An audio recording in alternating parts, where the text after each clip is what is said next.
42 kilometre, 20k pack walk, bro? Like, what brought that on? Well, first of all, I think, to be honest, it's actually a good question because I feel like I've wanted to do something like that for so long, like a challenge, a physical thing. And I've never had the balls to. I've always just been so, I don't want to commit to something like that because I don't want it to flop. I don't want no one to get around. I don't want to get no donations or whatever it might be. And I'm like what's the worst that could happen for a good cause? Like, even if it is just me. So there was a bit of that, like, fear of failure? Oh, mate, probably about 3 or 4 months, I reckon. Yeah, okay. I was really considering it. And then I ran it through my mentor at the time, and she just told me to just do it. And that sort of... That's all you needed to, like, get through that fear? I just needed someone to tell me to do it, pretty much. And that's ADHD, I feel like, in a nutshell for me and how it works for me. If I'd sometimes need that... A push? Yeah, from someone else. Bit of accountability. I think what actually I find is I operate with a lot of spite sometimes. If someone tells me I can't do something, I'm going to, like, prove them wrong. 100%, I'm the same. Yep. And if I was to, like, bring that up to someone and they told me that it's, let's just say, for example, a shit idea, I'm like, all right, cool. I'll go on then. Let's have a go. Yeah. But yeah, anyway, the whole event is, obviously it ties into my story and how it lines up with how I also have always wanted to do something like that. But I think I was trying to think of something that signified something, not just, and you know, tunnel racing was sick, but I was like, how can I make something relate to my exact struggle and what I felt in the same place? And I was like, all right. And it just started coming to me. Which is probably a great segue, bro, like, because you don't just do this if you hadn't experienced yourself. 100%. So for anyone that obviously doesn't know you and what you've been through, like, what is the weight you carried that led you to this point where you want to do these type of things to help other people? Well, it was, obviously I was pretty young, so, and everyone always says, they talk about figuring out life at that age, and fair enough, very, very true, but that's also a very fair enough reason to be holding a lot of weight as a young person. The weight of learning what the world has to offer, learning more about you as a person and yourself, the people around you, who you want to surround yourself around, that all comes with weight. And I think that was the number one thing for me that I was struggling with, figuring out what the hell my life is meant to look like. Like, what's your purpose and things like that, which a lot of other young dudes will experience. And especially the biggest thing, the biggest trigger was I was playing footy. That was my life for a long time. And I just slipped away from it, fell out of love with it, had a few injuries that pulled me away from it, and ended up not losing that part of me, which was my dream. And that was your identity too, right? And that so triggered it's kind of everything. Like everything got stripped away. And that's, you add that into being young, trying to figure out what life has for you, who you are, what you're trying to do. I'm like, what the hell am I supposed to do now? And on top of that, had some issues at school. You know, even just little dramas with girls at school and stuff like that, where you got girlfriends, mates that are just not being mates at the end of the day that you thought were mates and stuff like that. So that can be hard, bro. Yeah, I think at that age, it's really, really challenging to navigate. What you just mentioned before really hit me was like, my whole journey started because of that, dude, where I was the young footy star, all those things. But I really struggled with the expectations that came with football. Yeah. You know, the performance of like, I played shit. And then you get in on yourself and I hate myself and all these things. And it's so hard trying to live up to the expectations of everyone else as well. But, you know, I think as a young man, I felt worthy to some degree because it's like, oh, Travs, how's the Broncos going and all that sort of shit? Did you ever get that where they'll be like, oh, how's what was the team you're connected to? Brisbane Lions. There you go. So Brisbane Lions. There. So same thing. I was in the academy. I got the full contract offered to me. Yep. And I turned it down. And then that sent me down a fucking spiral because I was like, well, if footy's not the thing, who the hell am I? Yeah, literally. How long did it take you to sort of find your feet doing what you're doing now? Oh, I reckon until I posted about posted my story about everything. It wasn't until then that I'd finally found a bit of purpose again. I was definitely, can be brutally honest and say that I was definitely still struggling a lot with that side of things all the way up, even when I was coaching. So Yeah, it definitely took a while, mate, that's for sure, because I was in and out of footy as well. I went back, played again, tried to have fun. It did work, but then I ended up playing at a high level again. So I ended up playing senior footy again for the Roos, which is in the Quaffle, which is like the highest league in Queensland. Yep. And it ended up feeling all the pressure of that and fell out of love with the game again. So it's interesting how that all worked, but how good is this? Yeah, I thought this might be a good spot to have a chat.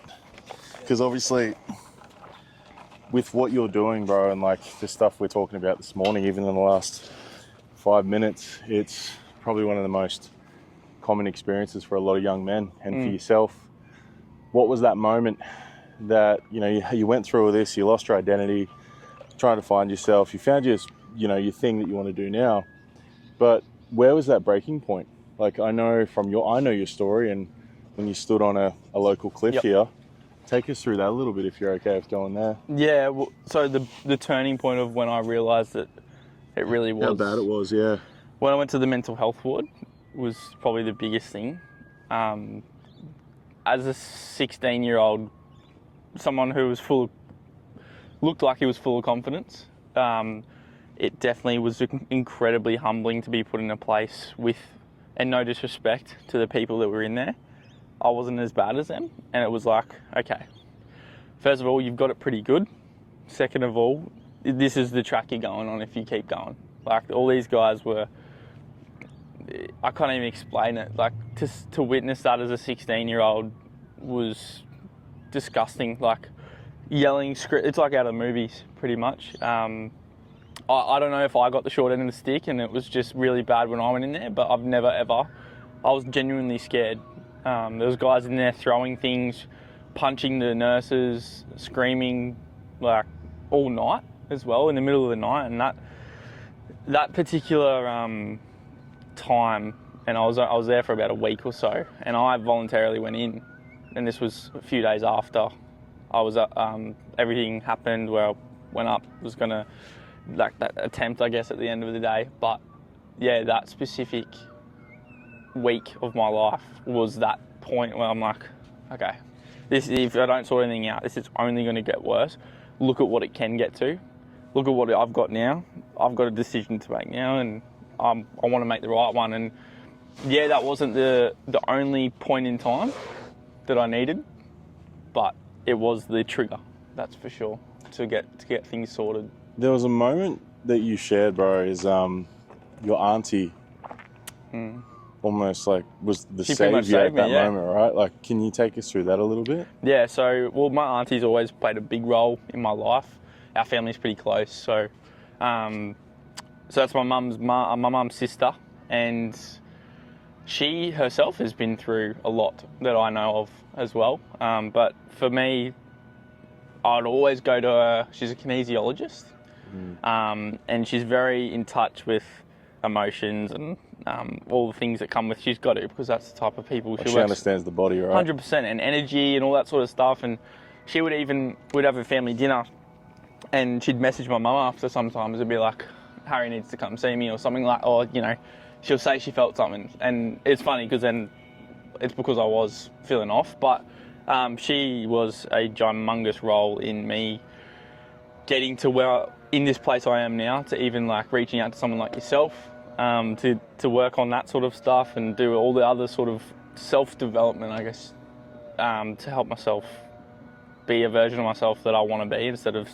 letting things take control like I used to when I was younger and letting other things just take over. But she was just always that person, and as soon as she was, it's fucking crazy to me how she was the first one there, that out of everyone, obviously my mum and my dad mean a lot to me, but in those moments they weren't the people I went to, which can sound weird or whatever it is, but that's because I didn't want to embarrass myself to them. I didn't want to let my parents down because they knew I was always this gun footy player or whatever it was, and I think I was always really scared of what they would think. So my auntie was that person for me, and it amazes me every single day when I think about it, that I was literally sitting on like a thing like this, and she's come up and just come up next to me and started talking to me, and I just started bawling my eyes out. So literally same thing how we just were, where you're not looking each other in the eye. It's just like, So, mate, tell me what's going on. She just walked up next to me just like that, and then she ended up like helping me get off because I was young, and you know, Yeah. I wasn't not the biggest bloke in the room. So we've never actually properly reflected on it together, but I did make it known on my 21st birthday. I gave her a little rap and got all emotional about it and everything like that, and she was just genuinely, who knows, you don't know what would have happened if she didn't rock up, and what would have happened even on all the other times that I've lent on her. So what were some things about your auntie, bro? Because I think people will be watching this and listening to this and going, they have a man in their life that they want to support and help him feel safe enough like you did to open up to them. What was it that she did that make you feel like you could actually like say what you needed to say to her? Because, dude, what I find with most men, especially young lads, the first release is the hardest. The actually fucking saying how heavy 100%. it is the hardest part. So what was it from her that made you feel like you could start? Obviously being family was a big thing, and being, you know, that person who's always actually approached me. You know what I mean? Yeah. Instead of me having to go to her. Yeah. And because my parents wouldn't do that. Like because every time they did, I'd bite their head off. And I'd say, I'm fine, like, fuck off, leave me alone. Was it how she asked the question that it made must it different? Have been, yeah. Like, do you remember any times where she's like, rather than, are you okay? It's more of a... Well, it would have been like what I said before, where she would like message my mum or something like that. Or I think, I can't actually remember the exact time that it sort of was like, oh yeah, I can go to her. I think it was a conjunction of a lot of things, of mum saying maybe one time, you should go see Auntie Tony and just do a treatment with her. And I was like, okay, I'll go do that. And she did a treatment on me first. Yep. So she was a kinesiologist, as I said. And she did a treatment on me, but it ended up being more just us chatting rather than so much treatment, which the kinesiology stuff's really, really cool, how it all works, and with the energy and how your body responds with certain things. And then we were even looking at nutritional things that were impacting my mental health from an internal perspective. But yeah, mate, it's pretty tricky to answer that question because I feel like I genuinely was in the driver's seat initially, which is a huge thing, to be honest, because I know some people can't initiate help, which is the whole point of this event. Well, you need to feel safe, right? Yeah. And just like feel like that person's not going to judge you, they're not going to and try to open it up and things like that. 100%. And this is where I think that the whole point of this event is to like show people that there is people who care, even complete strangers, and all you got to do is reach out, take that first step, and that is the hardest bit. Because I personally, in my experience, if someone came to me, I would tell them to piss off. That was just me. And I feel like a lot of people who struggle with mental health are the exact same. I used to do the same shit, bro. Yeah, you just want to push them away. You didn't want someone to, like, you already felt weak and useless enough. Yeah. And you were just like trying to protect yourself. It makes you feel worse. I'm fine, can't fucking leave me alone, you know. 100%. I think eventually, like you said, if someone can sort of not come to them and be like, mate, tell me what's going on. It's more of we're just talking. I said in the video before that some of the best and deepest conversations I've had with mates is when I'm gaming. We're just talking on the mic. And because we're both kind of focusing on something and we're not talking deeply into each other's 100%. eyes, you just feel like you can just open up. And I even suggested before in the video, it's like, what if you just go for a drive with one of your mates and you guys just start talking about life, and all of a sudden, without asking, are you okay, he just starts sharing all the shit that's piling up on his chest and on his shoulders. And because most men, I find, bro, especially the clients I work with, they just got a lot of shit going on. Like they don't like their job. They might be struggling because they don't make enough money to provide for their family. They're really stressed out with everything. Their health isn't great. And I find with most men, if you can literally get them like moving forward, especially with what you do, like help them feel confident in themselves. As soon as a man starts feeling a bit stronger, momentum, just getting the ball rolling, I think shit starts obviously moving. And even, bro, like it's cool because it's a symbolic part of what you're doing. Even just walking, literally just getting a bloke to do a walk 3 to 4 times a week, get the left and the right brain operating as it does and doing its thing, you just notice the difference and they just feel like things are actually moving. So I think for you, you're at an age, because how old are you now? I'm 23 in 15 days. What's your birthday? 30th of April. Shit, bro, I'm on the 29th. There you go. Awesome. Yeah, so like, that age is when I was really struggling, from like 19 to 25. Yeah. What do you think's missing for, like, I'm sure you've got mates that are struggling too, or I don't know if you do, but what do you think's missing from that around why young lads are still struggling to like speak up, get help, all those type of things? It's the same as it's always been, I reckon. There's just that stigma or the stereotype. My mates are that exact stereotype. It's like, don't tell me how you feel, mate. I don't want to know. It's fucking cringe. Like, it's bullshit, to be honest. And I love my mates deeply. Like, I have so much fun with them, but I don't need them for that sort of stuff anymore, which is what's helped me, I think, because what made it worse, I used to go to these same boys and I'd be like, well, can we do something? And they're like, and then they can just, I don't know, but I'd maybe start having a conversation about something, and then the way that they come across, they just don't make it feel okay to open up, and I'm just like, because they probably also have no idea how to handle it. That's it. And I think at that age, you've got to learn that there's people in your life for different reasons. Yep. And you hear that, there's plenty of sayings about it. And my mum actually taught me this, which has really helped me about, there's certain people who do certain things, and because my mum's personally struggled with it at an age of like 45 plus, with friends and people who she thought were her friends, but they're just friends to hang out and have fun with. They're not friends to open up to. So it's a tricky one for me personally to answer. I think you've nailed it, because it's almost, as you said, it hasn't really changed much, because we're still creating all this awareness. We're creating the "Are you okay?" and, you know, speak up, mate. It ain't weak to speak, etc. That's all well and good. It's good to know that, but we're not giving any actual fucking direction on how you do that. Yeah. Because like, you can give them the awareness, but if there's no actual directive or action on how do I do that, men literally just don't know. Yeah. And like, it's kind of like the way I saw it. I explained this once, where it's like, you can give them the awareness, tell them what room they're in, but if you don't show where the exit door is, they don't know where to fucking walk. Yep. I think it even starts with conversations like this, hey? Like this, someone watching this could be like, oh, like these boys have done it. Like, why can't I?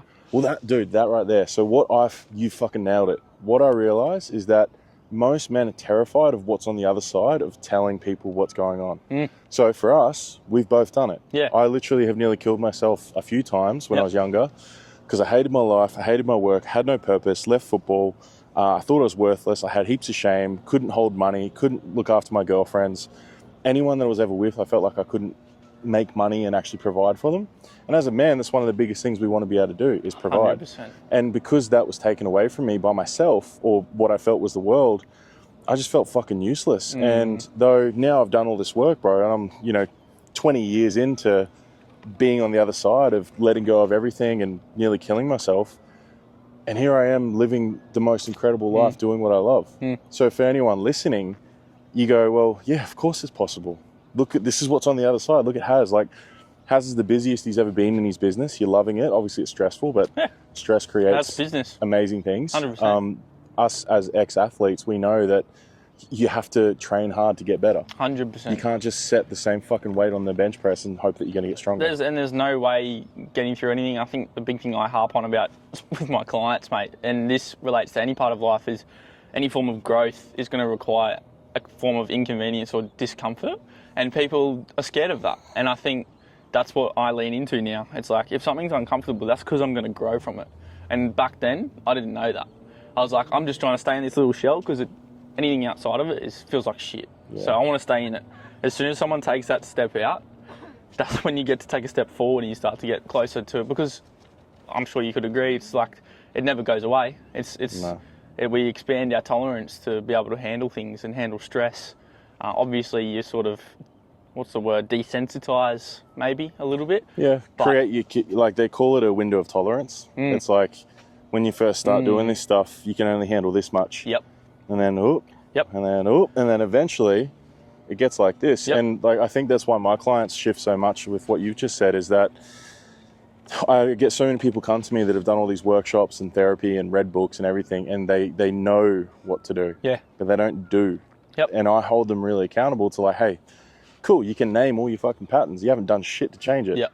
When are you going to do that? Yep. Like, and then say, by Friday, you must do this thing. Send me a picture when it's done. Yeah. It's like those accountability pieces, even for men, bro. Like, I don't think we need to talk about their feelings all the time. They actually just need to be given some sort of direction, held accountable, and shown how to do it. Yeah. Because you've done this before, right? Where you're in a team.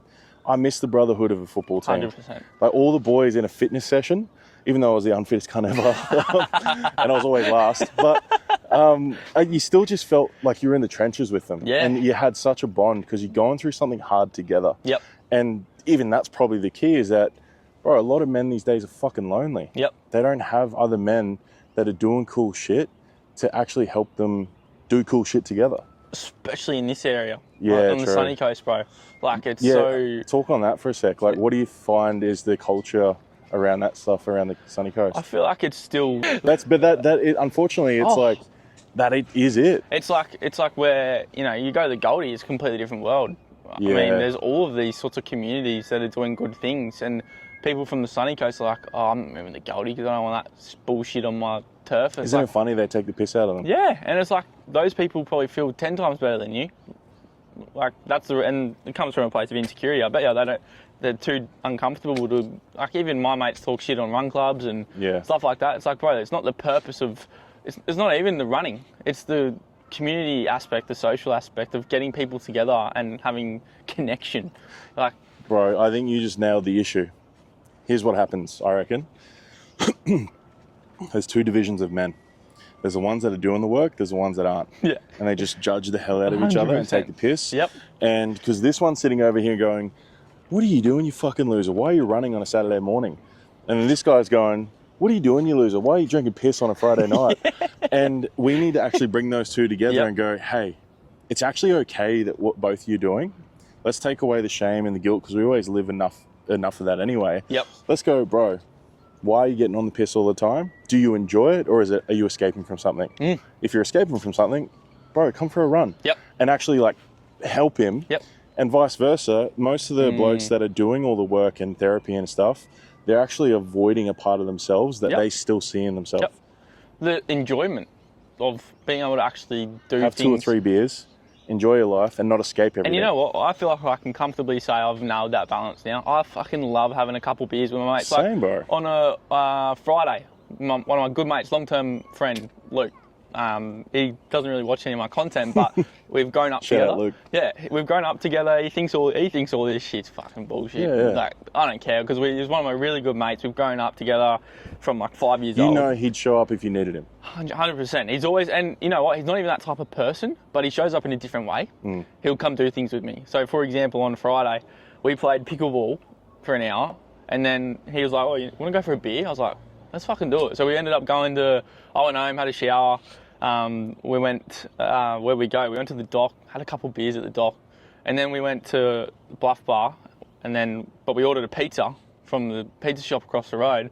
Went in, had a beer at Bluff Bar, came back, our pizzas were ready, had our pizzas, went home by 7:40. And it was like, what a Friday. You had a good time. It was like, that's awesome. And I bet you were talking about some cool shit too. Yeah, and we're just fucking around because we're long-term mates. We're just immature as fuck together. And I did my training in the morning and I had fun in the arvo. And it's like, there's nothing better than that sort of connection. I felt so good for it. And he wouldn't even have any idea of how important that sort of thing is for me. But Bro, it's just so cool to have that balance. What you just said, I think, is what's missing from this space too, is that we get so caught up on saying, especially entrepreneurs, like us three, we all do online business and like we're trying to do something cool. And a lot of people get caught up in like, you know those reels where it's like you post a celebration and like strangers celebrate you, but your friends don't. Yeah. I think we've got that wrong too. Yep. Because I used to be really sad about it.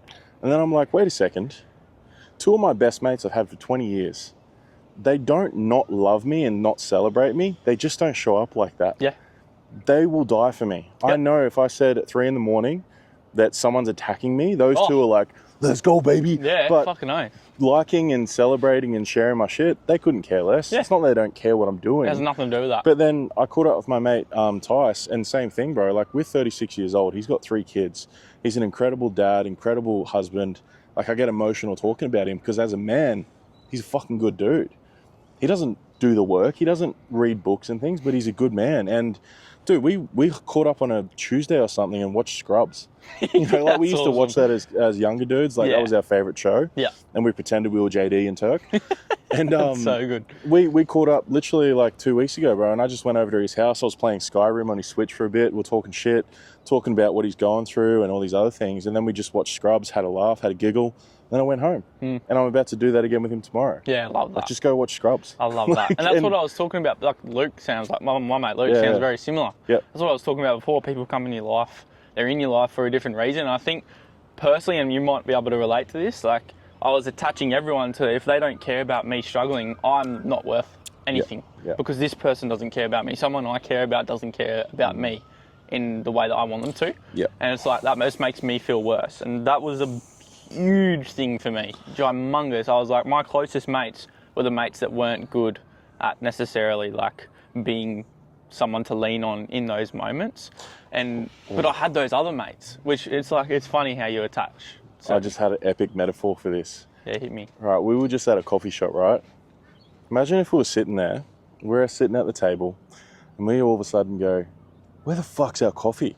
We didn't order the coffee. How are they supposed to know? Like, if you don't tell them what you need, how are they supposed to fucking give you what you want? Yep, 100%. How many people have... You guys to do a real clean dap real quick. Yeah, but... Oh, that's awesome. Yeah, like, I actually rate that. Literally, that's so like, true. how are your mates supposed to know how to show up for you if you don't ask? Yeah. Because no men ask. We don't say... And this is what that same mate with Tice, I said to him, I was like, bro, I wish you'd, say you were proud of me or something. Like, I feel like I've started this thing 5 years ago, and I feel like you're not proud of me. And he's like, oh, fuck, of course I am. But I'm so sorry that I haven't said it. Like, I love what you've built. Like, you should be very proud of yourself. Like, it's amazing. And just asking, I know people will go, I shouldn't have to ask for it. Sometimes you will. Yep. I've had conversations with my fiance where we've had very open communication about like what we both need. And it's made our like I've got an incredible relationship, bro. Like, people talk about arguments are normal. We don't argue. We have a conversation. Like, I don't let my emotions get out and be like, what are you fucking doing? It's like, hey, baby, just, when you said that thing the other day, it really hurt me. It's not that you make me feel that way, but I felt this way when you said that. And then we have a conversation, and she'll literally be like, I'm so sorry, babe. I had no idea. And then we just work through it. Yep. Simple. So people aren't having enough conversations. Enough people aren't asking for the coffee that they think's supposed to come to them. 100%. That's such a great way to look at it, bro. Fucking Instantly, a lot of men love visuals, bro. If we can have metaphors for things, it helps a lot for them to understand it. So what I've actually recently done, those tech talks, like tech talk we did. So what I've actually started doing when someone comes in person, I've just bought myself a little whiteboard, and we'll be talking, and this really cool thing will land, and I'll be like, oh, watch this. And I'll draw it, and their brain goes, oh, that makes heaps of sense. Fucking know, especially ADHD, bro, especially if we're neurodivergent. Like, we tend to be visual kinesthetic. Yep. So if you process visually, you need to see it, and then also like almost touch it or see how it's done. And then you'll remember it a lot easier. What I found too, and talking to the psychiatrist the other day, she's like, if you can learn something from a book, Trav, but then teach it to someone, you've got 7 times more ability to actually retain the information.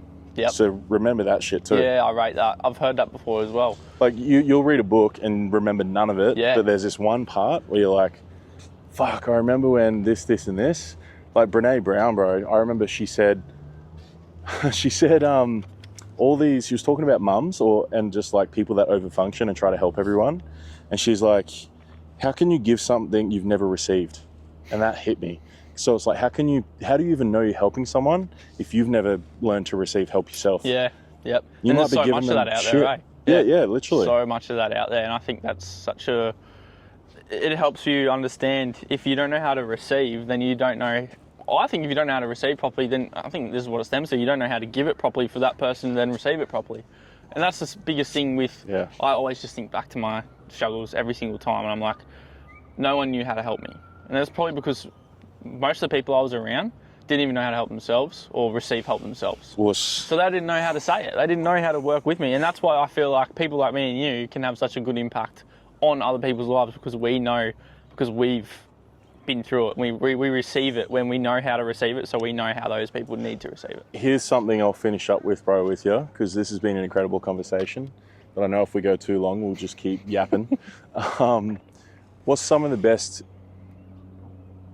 advice you've been given around this stuff? Like, what's something that's really you've just always hung on to on those days where you look out and you're like, I don't want to do this, or you get up, you wake up and you're like, I don't want to get out of bed? What's something that's really helped you move through that?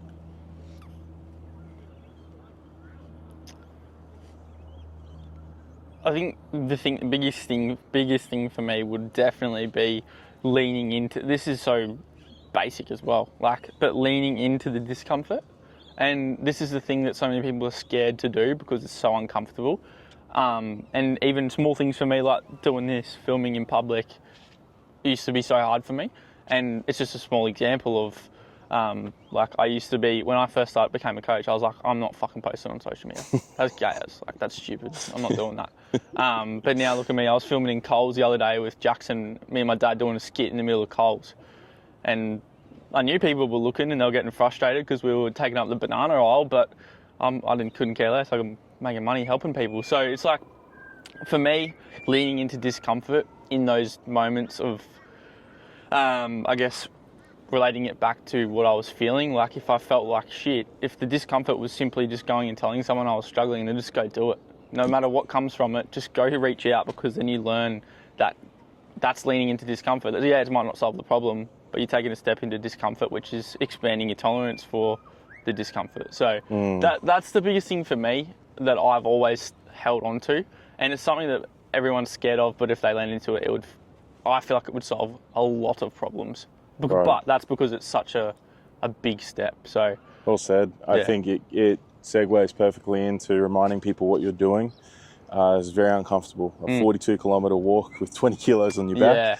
Yeah, 100%. It's pretty impressive, bro. Yeah. But what would you tell people that want to come and support you? Because I'll post this ASAP, so I love that. You can get Appreciate some support coming through. But what can they do? How can they show up? Where do they need to be? All those sort of details. Well, we're actually going to start 100 metres up the road, up there, where I'm going to start. Yep. I'm going to do a loop from here to the bottom of Alex Hill. Yep. That's 3K, according to my calculations. I hope that's right. And back is 1 lap. So that'll be 7 times. My first one, I'm going to do an extra 100 metres up to get the 0.2 kilometres for the marathon. But then, people can either meet back here at Cotton Tree Park here, because we'll do a loop, or at Alex, where I'll be on the other end of the 3K. But I'll be probably stopping here every lap for a tiny bit just to get some fuel in, so people can join in there. But it'll be prime time, Saturday, May the 2nd. I'm starting at 3 a.m, but people can join in. I'd say I'll be doing 6K every just over an hour. Hope that's sort of the pace I'm looking for. So you'll be finishing the Arvo roughly? Yeah, I'm allowing 12 hours. Okay. If I did it non-stop, it would, at the pace I'm calculating, which is just under 12-minute pace per K, it's about 8.5 hours. Are you going to be having any banners and stuff up showing what you're doing? Nah, because council reasons, I think, is the reason I'm not doing it like that. Okay. If I did it at what Tana we did at Little Canteen down there, then you could, because it's their property. But because I'm doing it, I'm going to utilise this grassy space. If I do that, I can get in trouble. But at the end of the day, I think for me, the biggest reason, I couldn't really care less how many people show up, because the content's going to deliver a really cool message. Yeah. And I've got Jackson going to document the whole day. But nice, Jacko's coming up for it. Yeah, so that'll be really cool. And I've said to him, I said, mate, I don't care how much I got to pay her. Let's just make this a fucking movie. Because it's going to be really, I feel like it's just going to be really powerful, because it's something so close to me and a lot of people that will relate to it, especially locally. And seeing it on the sunny coast, people will think that's really cool, because it's not really something people do. So yeah, I think I'll probably end up, having a barbecue after or something like that. It's my birthday weekend that weekend as well. So just going to celebrate the whole weekend and enjoy a really cool challenge. So the more people that are there, more people that join in for 1 lap, 2 laps, the whole thing, the better. It just brings the whole message, makes it more powerful, that there are people here and there are people who will support you, people watching it, people who maybe thought about coming but didn't because it was uncomfortable. It's this is a beautiful step for anyone who's possibly a little bit uncomfortable to come take that step that they need to take to get themselves to where they want to be. So beautiful, I'm so excited. I'm excited for you. I think you're going to do amazingly well. And I think the thing to say to you as an older man that's been through this shit, just like you said, bro, focus on if you change one person's life. That's it. That's all you need to focus on. That is exactly it. I've had so many messages over the last 6 years doing what I do. Even just when I first started posting, I felt so awkward and just like an absolute fuckwit, as you do. But people saying, Trav, like, bro, that thing you just shared when you were walking to the park, that really resonated and it helped a lot. Thank you. Even if it's Cool. one person, that's my biggest. And you know what? I'll be honest. It's in my head right now. I'm like, what if no one shows up? I'm like, that's a bit. We're human. I'm going to think, oh, that's a bit embarrassing. But I'm really trying to drill in what you just said. Is really, I need to hear that, to be honest. So I appreciate you saying that, because these sort of things is the reason that I haven't bitten the bullet earlier, because I'm scared of what could happen. No one showing up, no one supporting it, and you know, even at the moment, right now, my donations are at $200. Yep. So the goal's 5K, and I know it pushes a little bit closer to the date, but you know, things like that play on your mind for sure. So, absolutely, bro. I think that's the thing. Most people won't even start because of fears of those sort of things, and they won't even tell people, like, oh, like some people, like I've done it before where I've gone to release a group program and no one signed up. So, and I actually told people that. I was like, hey guys, just saying, went to start this group program and no one bought it. Yeah, well, it's all part of the feelings. I just said it. Yeah, you have to deal with failure, because like for me, bro, my whole thing of getting here is I've just failed over and over and over again. I've had more failure than people have had hot dinners. Like I literally just keep fucking going. And it's like, my thing is like fail, F-A-I-L, fast action ignites learning. Love it. And I can't learn unless I know what it's like. Yep. So people watch me and what I've done. I've copped so much shit over the years and I understand it. I don't hold grudges against them. It's just like, yeah, you guys can take the piss, but I've done all the hard shit now, and now I'm here. Yep. I don't ever have to do this again. I'm here. And you wake up with so much like strength within what you do, and also I feel like just peace at the end of the day. Lots of peace, bro, because nothing you've done all bothers that me. work. Yeah, because you've been through the ringer, and you know now have lent into it, stuff that people don't do, and that's why people get to 50 and midlife crisis hits and they don't know how to handle it, and that's why these fucking suicide rates are so high, because people get to that point where they just haven't lent into it. And here's the key I'll finish us on. What people think they need in life is all these fancy cars, these big homes, and all this money in the bank account, bro. Right now, we've got the symbolic of what actually is real. If anyone, I don't want to film them obviously because there's kids, but there's just some grandparents looking after their grandkids on the beach.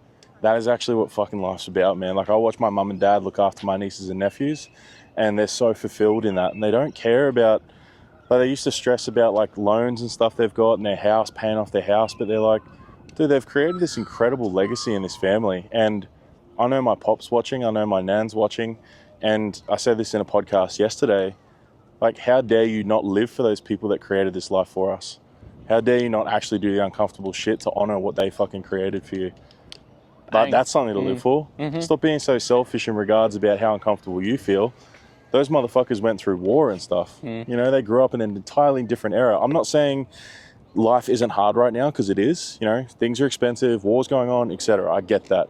But at the end of the day, like Harry said today, you do some uncomfortable shit, you will move forward. 100%. There's nothing better than that. Yeah. So. Beautiful, bro. Well, thank you for the conversation, my man. I appreciate it, bro. I'm really appreciate excited, you. and good luck with everything. Thank you so and much. as I said, if anyone wants to go down and support Haz and come down here to Cotton Tree, just be there for him. Like, as someone who's been through it and done this uncomfortable shit, it does hurt when no one cares. So let's show each other that we do care. His whole thing is about that and showing each other that we're a community. And the Sunny Coast, as Shay said, sometimes we can feel like we just don't support each other enough. So I appreciate you, bro. I appreciate you. Let's go.